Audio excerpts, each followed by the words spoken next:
Hey everybody, I'm Tommy Scoville, and this is the Tommy Scoville Show. And it is Casual Friday on the Tommy Scoville Show, so from this point forward, every Friday, you have permission to wear jeans and a t-shirt when watching the show. I want to do some general housekeeping, get done. I am also going to do some changes to the show so that we can stay a little bit more organized. First of all, Wednesdays. Every Wednesday, I am going to be talking to parents. You can write that down on your calendars. For those of you who enjoyed what I was talking about for raising a drug-free kid, it's going to be very organized, very concise. We're going to go through everything you need to know to raise a drug-free kid. And we are going to be doing that each and every Wednesday. So, if you have friends who are parents, great way to introduce them to the Tommy Scoville Show, especially if they're getting to that age. And that age gets younger and younger every year, but if you've got kids somewhere in the 11, 12 and going up range, this is probably the good time to really be hearing this stuff. So that's Wednesdays. On Casual Friday, I am going to be answering questions that are sent to me via email.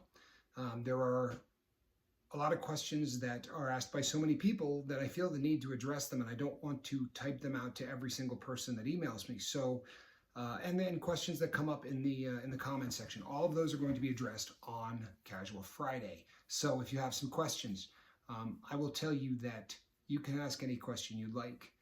There are very few that are off the table. Nothing about me. If it requires me talking about somebody else, I may not be able to answer it because I do respect people's privacy. Just because you were unfortunate enough to have been in my sphere of influence back when I was using does not mean you should have to be trudged up and talked about on YouTube. But anything else, shoot, and I'll be more than happy to answer it. Also, along those lines, on Wednesday, I was wearing Acqua di Gio for a cologne. Apparently, there's a group of you who turned on smell-o-vision for whatever reason. I mean, there's no peppers here.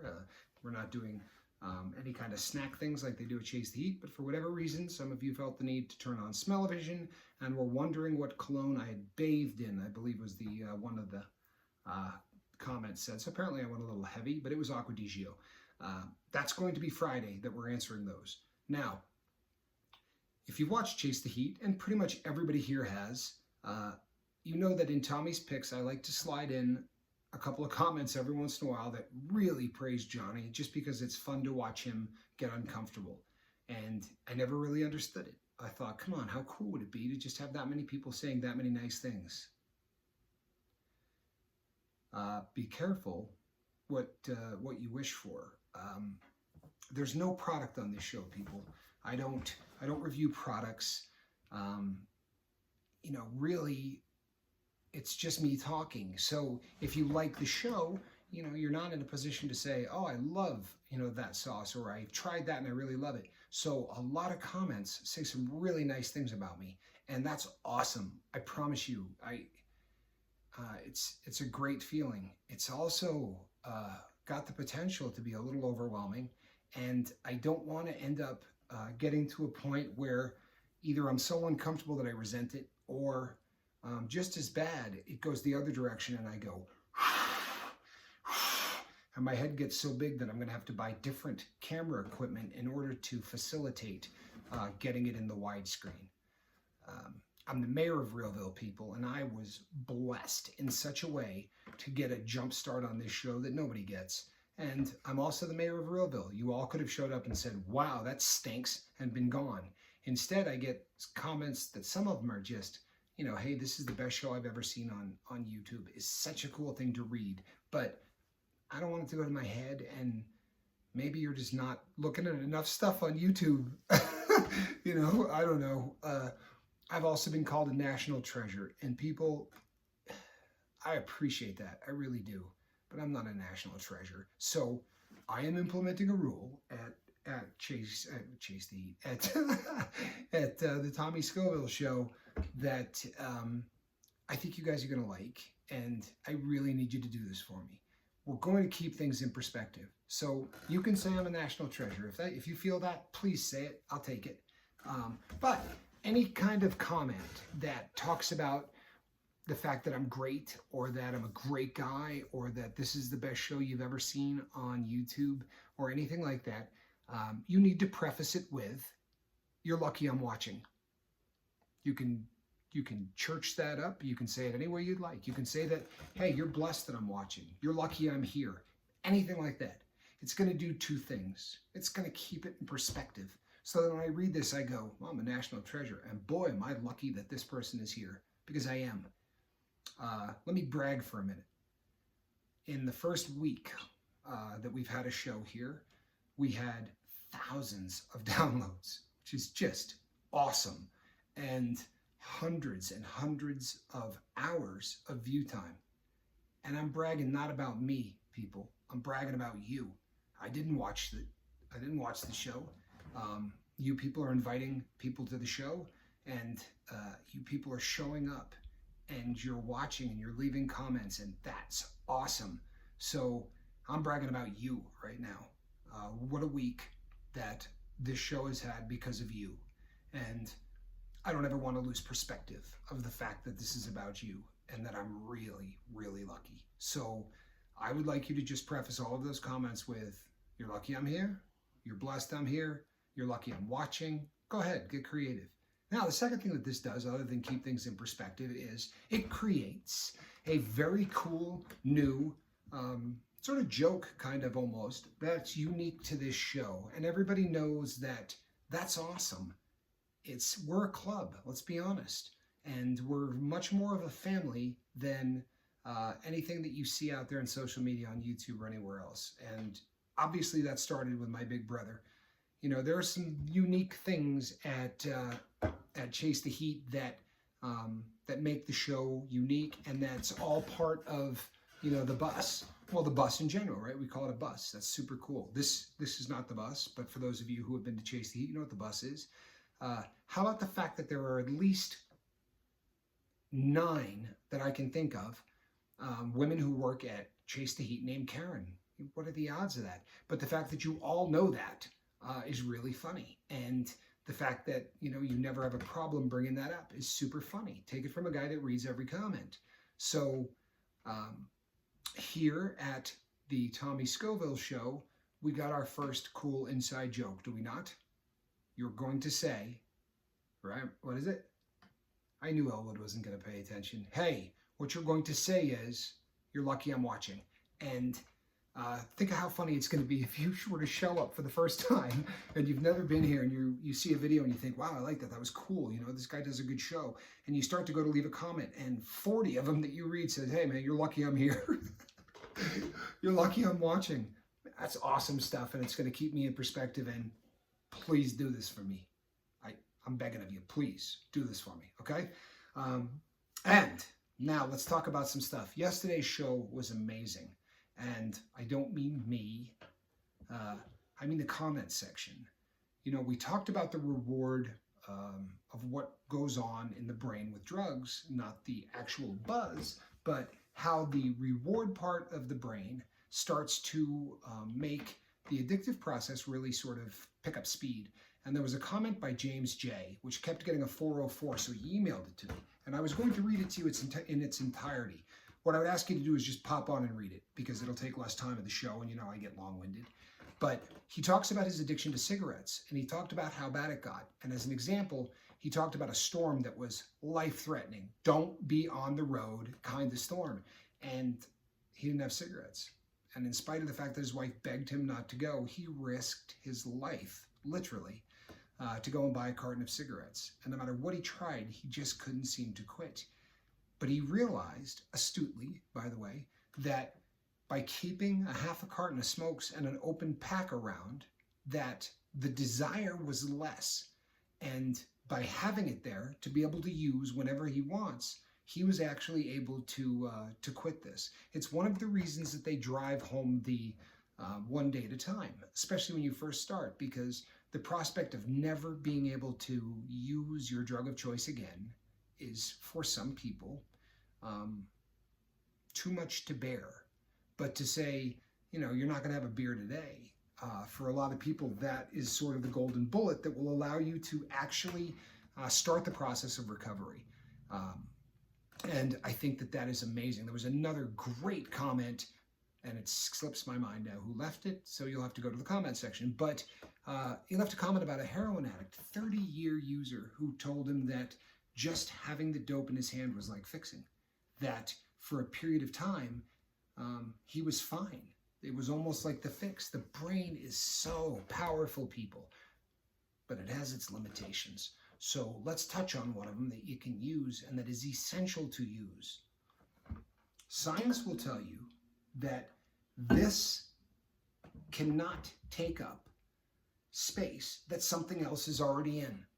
You understand this as a concept, right? Only one thing can occupy a place in space at one time.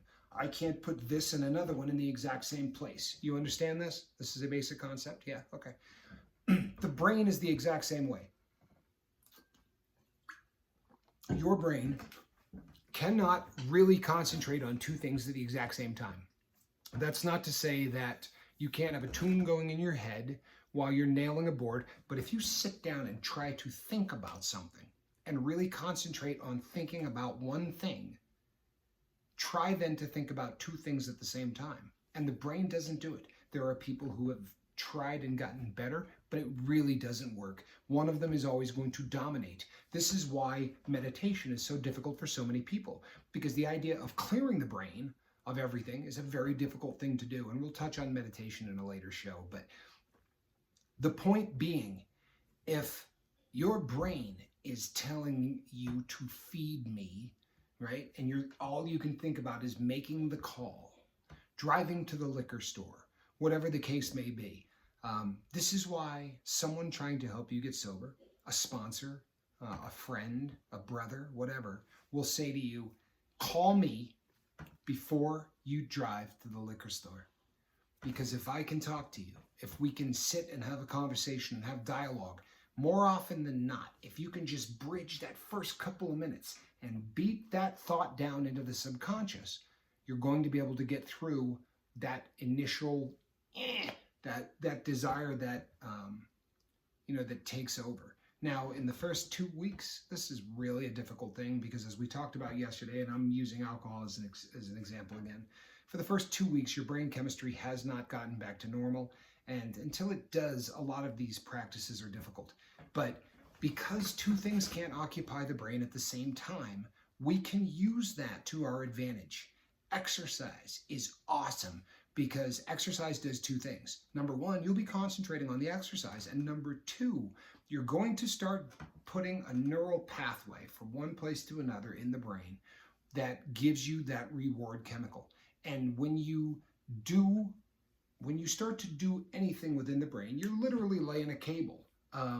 The motivational speaker, Tony Robbins, and you can laugh, right? Tony Robbins, spend a little time researching the things that Tony Robbins has looked into. The Robbins Institute is astounding, and I'm a fan. I have walked fire with Tony Robbins. I've done some, not me and him. I went to one of his shows with thousands of people, but walked across a fire pit.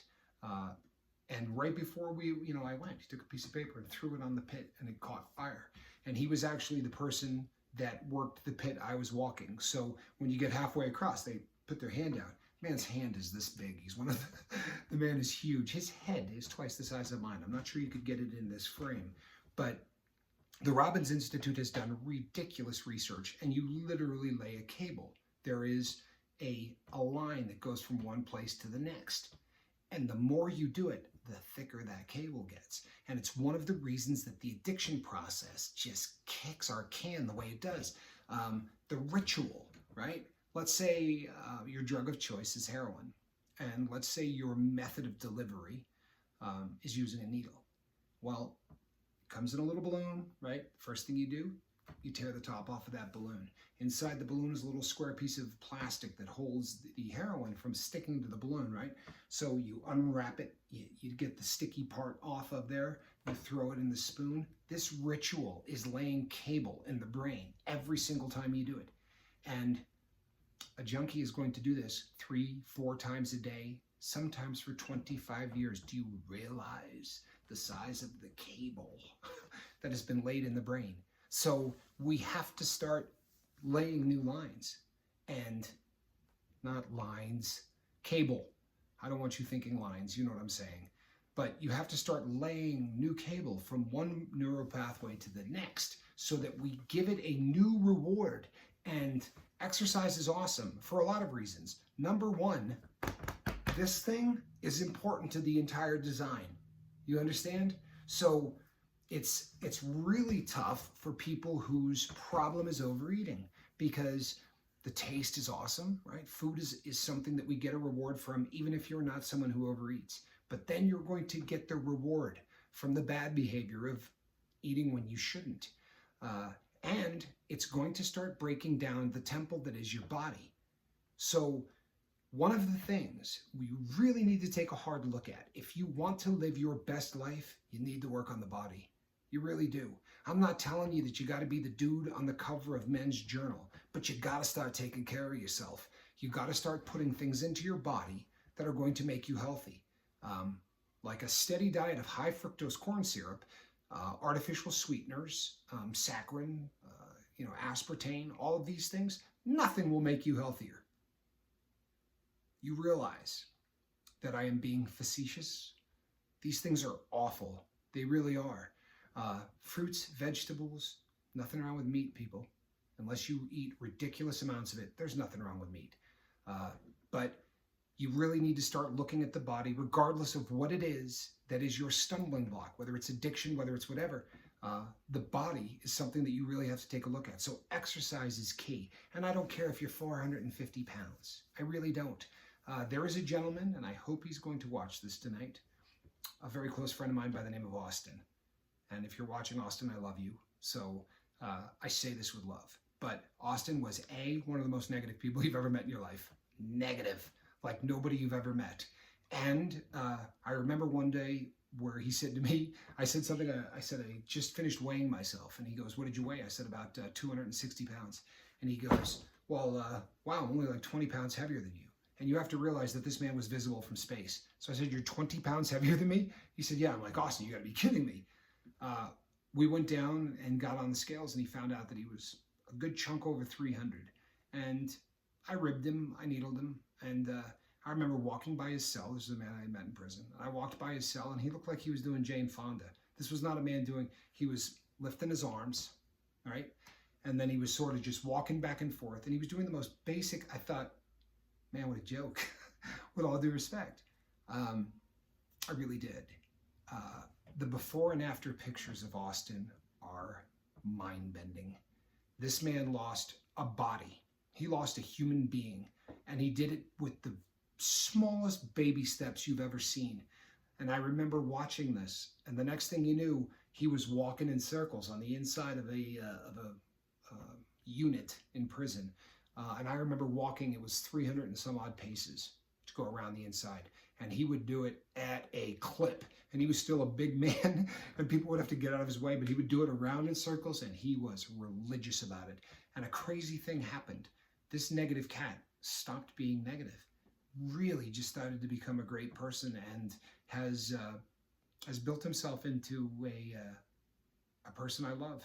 Just a great guy. And it started with the temple. It started with working on the body. So we're going to get into these things in greater detail. This was Friday. This is a day of sort of general housekeeping. So we're going to be getting into this starting next week. We are going to be very structured. And it's going to be something that we're going to work on over time. But it's definitely going to take more structure.